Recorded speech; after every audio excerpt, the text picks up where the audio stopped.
কাছে দূরে দেশে বিদেশে যে যেখানে আছেন সকলকে জানাই ঈদুল আজহার শুভেচ্ছা। বিশেষ করে যারা হজের সফরে আছেন, আল্লাহ পাক রব্বুল আলামিনের দরবারে দোয়া করি আল্লাহ তাদের হজের সফরকে আসান করে দিক, তাদের হজকে কবুল ও মঞ্জুর ফরমাক, হজ্জে মাকবুল মাবরুর ফরমাক।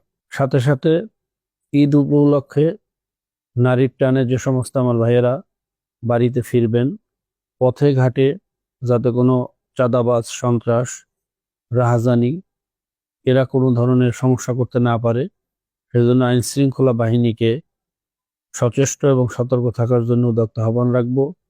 সাথে সাথে দেশের এই অস্থির পরিস্থিতি, দেশি বিদেশি ষড়যন্ত্র চলছে, দেশের বিরুদ্ধে, ইসলাম ও মানবতার বিরুদ্ধে যারা এই ষড়যন্ত্র করতেছে, আল্লাহ তাদেরকে হেদায়েত নসিব করুক অথবা তাদেরকে ধ্বংস করে দিক। দেশের সকল মানুষকে ষড়যন্ত্রকারীদের থেকে সতর্ক থাকার জন্য আহ্বান রাখছি। আসসালামু আলাইকুম রহমতুল্লাহ। আউযু বিল্লাহি মিনাশ শাইতানির রাজিম। বিসমিল্লাহির রহমানির রহিম। ইন্না সলাতি ওয়া নুসুকি ওয়া মাহইয়ায়া ওয়া মামাতি লিল্লাহি রাব্বিল আলামিন। আমার নামাজ, আমার কোরবানি, আমার বাঁচিয়ে থাকা, আমার মরিয়ে যাওয়া একমাত্র আল্লাহর জন্য। কাছে দূরে দেশে বিদেশে যে যেখানে আছেন সকলকে জানাই ঈদুল আজহার শুভেচ্ছা।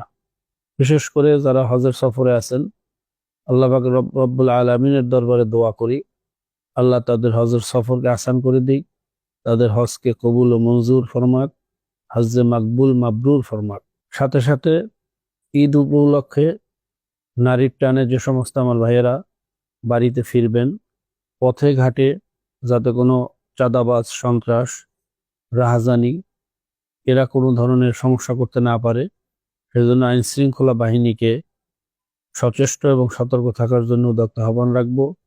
সাথে সাথে দেশের এই অস্থির পরিস্থিতি, দেশি বিদেশি ষড়যন্ত্র চলছে, দেশের বিরুদ্ধে, ইসলাম ও মানবতার বিরুদ্ধে যারা এই ষড়যন্ত্র করতেছে, আল্লাহ তাদেরকে হেদায়েত নসিব করুক অথবা তাদেরকে ধ্বংস করে দিক। দেশের সকল মানুষকে ষড়যন্ত্রকারীদের থেকে সতর্ক থাকার জন্য আহ্বান রাখছি।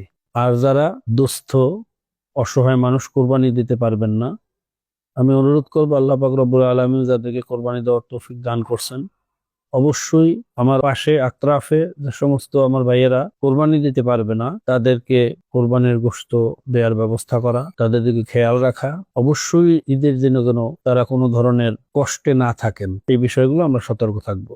সকলকে আন্তরিক মোবারকবাদ জানিয়ে আমি আলোচনা এখানে শেষ করছি।